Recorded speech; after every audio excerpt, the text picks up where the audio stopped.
Здравейте отново, приятели! Започваме днешния епизод с още един млад бразилски играч. Челси се интересуват от 16-годишния талант на Гремио Габриел Мек.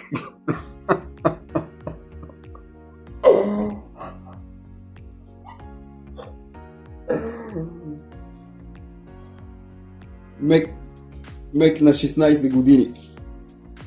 Габриел Мек е офанзивен халф, който може да играе по двете крила. През тази година е записал общо 45 минути в два матча в бразилското първенство до 20 години. Челси са изпратили запитване към Гремио при какви условия могат да привлекат играча и предстои до края на трансферния прозорец да разберем дали Челси ще вземат Мек.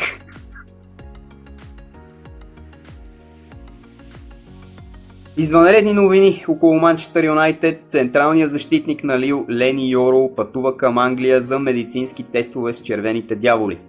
Манчестър Юнайтед ще платят 50 милиона евро плюс допълнителни бонуси, сериозна сума за играч с договор до следващото лято, било той на 18 години.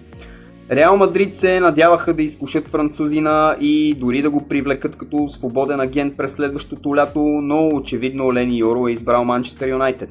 А ръководството на Лил също е работило целенасочено в тази посока, разбира се, за да получат трансферна сума през това лято, а да не изпуснат защитника без пари.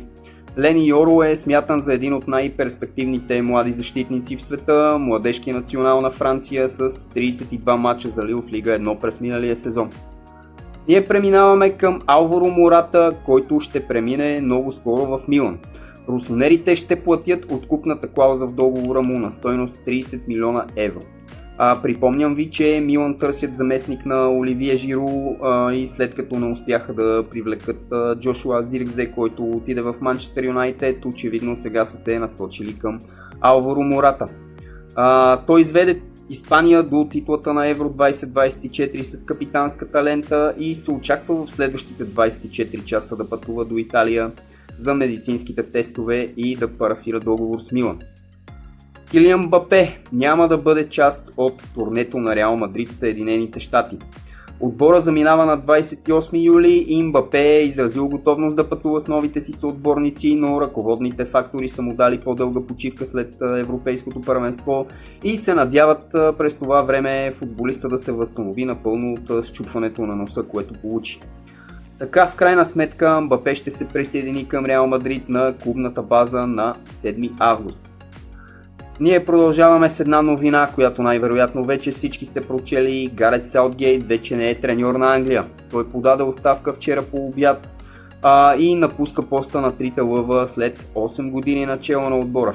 Саутгейт изведе Англия до полуфинал на световно първенство и два поредни финала на европейски първенства, които бяха загубени. Той води отбора в общо 102 мача. Вече започнаха, разбира се, и спекулациите кой ще наследи Гарет Саутгейт, като веднага излезе информация, че в ръководството на Футболната асоциация на Англия има най-много фенове на Греъм Потър и Маурисио Почетино. Завършваме днешния епизод с апдейт около трансфера на Мейсън Гринвуд. Англичанинът е решил да приеме предложението на Олимпик Марсилия.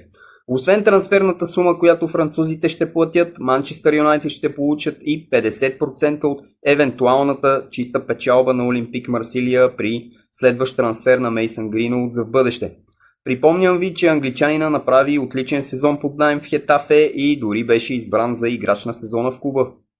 И така, това беше всичко за днес от мен. Надявам се, че ви е харесал епизода. Благодаря ви, че гледахте. Абонирайте се за канала, ударете по една камбанка, за да не пропускате нищо важно и се надявам да се видим отново следващия път. Чао!